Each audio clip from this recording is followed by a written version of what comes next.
গতকাল দুপুরবেলা আপনারা নিশ্চয়ই লক্ষ্য করেছেন যে যত না বৃষ্টি পড়েছে তার থেকেও বেশি মুহুর্মুহুর বাজ। গতকাল কলকাতা এবং শহরতলি মিলিয়ে 2 ঘন্টায় 377টি বেশি বাজ পড়েছে। আর দক্ষিণবঙ্গে মৌসুমি বায়ু দুর্বল, ফলে মৌসুমি বায়ুর চেনা বৃষ্টি গত শুক্রবার থেকে আজ পর্যন্ত কলকাতা কিন্তু দেখলো না। গত 3 দিনে আলিপুরে 211 মিলিমিটার বৃষ্টি হয়েছে। সবটাই ঘটেছে বজ্রগর্ভ মেঘ থেকে। আর এই মেঘ প্রবল বৃষ্টি নামাচ্ছে, সঙ্গে বাজের শব্দে পিলে চমকে যাচ্ছে।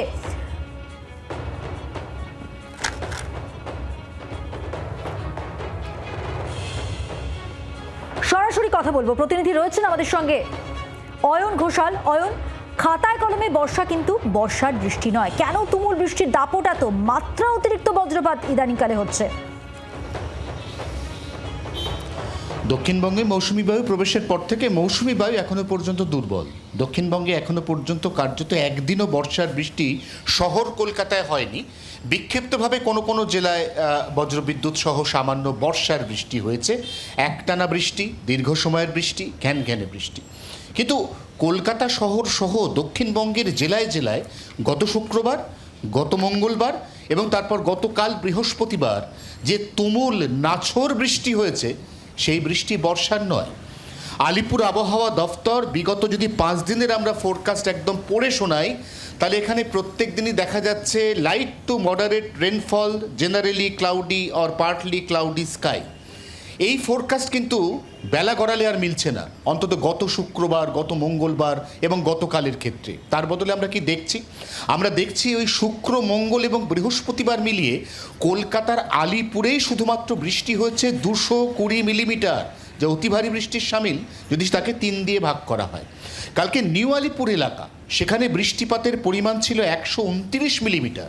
আর তার লাগোয়া আলিপুর এলাকা, আলিপুর অবজারভেটরি, সেখানে বৃষ্টিপাতের পরিমাণ মাত্র 88 মিলিমিটার। বর্ষার বৃষ্টির মধ্যে এত বড় বৈপরীত্য লাগোয়া দুটি এলাকায় থাকে না। এবং এক্ষেত্রে প্রত্যেকটা বৃষ্টি তৈরি হচ্ছে ছত্তিশগড়ের ছোটনাগপুর মালভূমিতে তৈরি হওয়া উল্লম্ব বজ্রগর্ভ কিউমুলোনিম্বাস মেঘের স্তর থেকে, যা হাওয়া বদলের সঙ্গে সঙ্গে ক্রমশ হাওয়ার ধাক্কা এগিয়ে আসছে দেশের পূর্ব দিক, অর্থাৎ বাংলার উপর, এবং দুপুর বা বিকেলের পর তুমুল বৃষ্টি এবং তার সঙ্গে আমি একটু আবহাওয়াবিদ প্রান্তিক বন্দ্যোপাধ্যায়ের কাছে চলে যাব। প্রান্তিক বাবু, যে আলোচনাটা আমরা করছিলাম, আমাদের প্রতিনিধি অয়ন ঘোষাল যেটা বলছিলেন যে বর্ষা খাতায় কলমে এসে গেছে, কিন্তু এই যে বৃষ্টির ক্যারেক্টার বলুন, ঝড় বৃষ্টি দুর্যোগের আকার নিচ্ছে আর মুহুর্মুহুর বজ্রপাত, এটা কেন হচ্ছে? এই চেঞ্জটা কেন? বিগত কয়েক বছরে এভাবে দেখিনি আমরা প্রকৃতির এই চেঞ্জটা কিসের জন্য? শোনা যাচ্ছে তো? হ্যাঁ, প্রধানত 3টে কারণে এই যে খুব ভারী বৃষ্টি হলো। এক হচ্ছে যে আমাদের বঙ্গোপসাগর থেকে প্রচুর পরিমাণ জলীয় বাষ্প, আর্দ্রতা আসা। 2, আমাদের যে মাটির কাছাকাছি, সারফেসের কাছাকাছি হিট বেড়ে যাওয়া। এবং যে আপনি একটু যেটা বললেন যে একটা যে ওদিক থেকে পশ্চিম থেকে যেটা এগিয়ে আসছে, এবার এর ফলে যে প্রচুর পরিমাণ বৃষ্টি হবে তার কারণ হচ্ছে যে একটা খুব লম্বা একটা কিউমুলোনিম্বাস ক্লাউড তৈরি হওয়ার সম্ভাবনা থেকেই যায়। এবার প্রশ্ন হচ্ছে যে এত পরিমাণ বৃষ্টি কেন? কারণ অয়নবাবু যেটা বললেন যে বর্ষার বৃষ্টি মানে কি তার ঘ্যান ঘ্যানে বৃষ্টি, সেটা আমরা দেখতে পাচ্ছি না। খুব অল্প সময়ের মধ্যে প্রচুর পরিমাণ বৃষ্টি হচ্ছে। তার এটা কি ক্লাইমেট চেঞ্জের জন্য? ডিরেক্টলি ক্লাইমেট চেঞ্জ বলাটা কঠিন, হতেও পারে।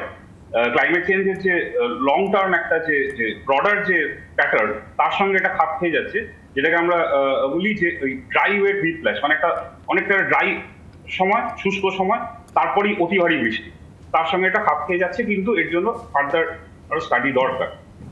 এই মেঘ সঞ্চার হওয়াটা, এখানে যেটা বললাম যে প্রচুর পরিমাণ জলীয় বাষ্প আসছে, মাটির কাছাকাছি সারফেসের টেম্পারেচার বাড়ছে, যার ফলে একটা আপড্রাফট, একটা কনভেকশন হচ্ছে। এবং এই যে কনভেকটিভ যে কিউমুলোনিম্বাস ক্লাউড, এতে কিন্তু ভারী মেঘ সঞ্চার তো বটে, এর সঙ্গে কিন্তু প্রচুর পরিমাণ বাজ পড়ার সম্ভাবনা থাকছে।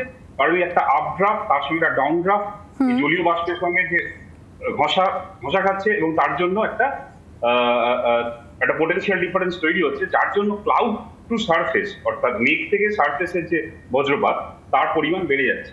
এর আরেকটা কারণ হতেও পারে যে আমাদের শহরে যে ভাসমান ধূলিকণা, পার্টিকুলেট ম্যাটার যে বাড়ছে, তার জন্য কিন্তু যেটা ক্লাউড কনডেনসেশন নিউক্লিয়াস, মানে যাকে ঘিরে ক্লাউড তৈরি হচ্ছে, এটাও বাড়ছে। যার জন্য কিন্তু কলকাতার আরেকটা সমস্যা আছে, কলকাতা খুব ডিফারেন্সিয়াল ল্যান্ডস্কেপ, মানে কলকাতার একদিকের ল্যান্ডস্কেপের সঙ্গে আরেকদিকের ল্যান্ডস্কেপের অনেক পার্থক্য। বেশ, তার জন্য কিন্তু কলকাতায় বিভিন্ন জায়গায় বিভিন্ন পরিমাণ যে বৃষ্টি সেটা কিন্তু দেখা যাচ্ছে। অনেক ধন্যবাদ আলোচনায় আসার জন্য।